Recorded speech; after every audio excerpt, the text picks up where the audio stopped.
છે ભાઈ હું દવાખાનાના કામમાં છું અને ઉતાવળમાં તમને ભૂલમાંથી પૈસા ટ્રાન્સફર થઈ ગયા છે। શું તમારે પણ આવો કોલ્સ અથવા તો મેસેજ આવે છે તમારા પરિવાર અથવા તો તમારા મિત્રના નામે?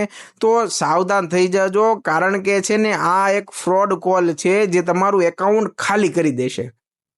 હવે એમાં થયું એવું કે મારા મિત્રને કોલ આવ્યો કે કેમ છો ભાઈ, મજામાં? માંથી તમને જેને 8,000 રૂપિયા ટ્રાન્સફર થઈ ગયા છે।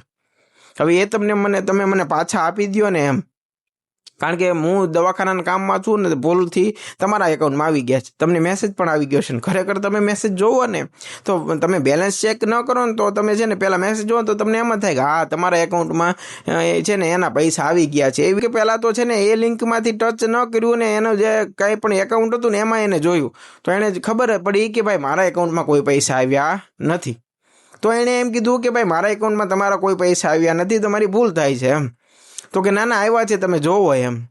તો કે ભાઈ મારા એકાઉન્ટમાં કોઈ પૈસા આવ્યા નથી ને આવ્યા હશે કદાચ તો છે ને તો કે બેલેન્સ અત્યારે નથી બતાવતું, તો હું તમને જ્યારે પણ મારા એકાઉન્ટમાં આવશે ત્યારે પાછા આપી દઈશ એમ। અને એને એમ કીધું હું તમને સ્કેનર મોકલું છું, તમે ખાલી સ્કેન કરી લો, પૈસા કાલે મોકલજો એટલે મારું નામ તો રહે એમ તમને પાછા મોકલવામાં ખબર પડે। જો એ વ્યક્તિએ સ્કેનર પણ સ્કેન કર્યું હોત ને તો એનું એકાઉન્ટ ખાલી થઈ જાય। એટલે તમને કોઈ પણ આવો કોલ્સ આવે તમારા મિત્ર પરિવારના નામે તો એક વખત પહેલાં છે ને જરૂરથી ચેક કરજો। કોઈ પણ એવી રીતે લિંક ઉપર ટચ ન કરતા કે જેથી કરીને તમારું બેંક એકાઉન્ટ ખાલી થઈ જાય। અને આવી જ માહિતી માટે મોટા પાયે ફાઇનાન્સ ચેનલને જરૂરથી સબસ્ક્રાઇબ કરજો અને તમારી સાથે આવું થયું હોય તો કોમેન્ટ કરજો।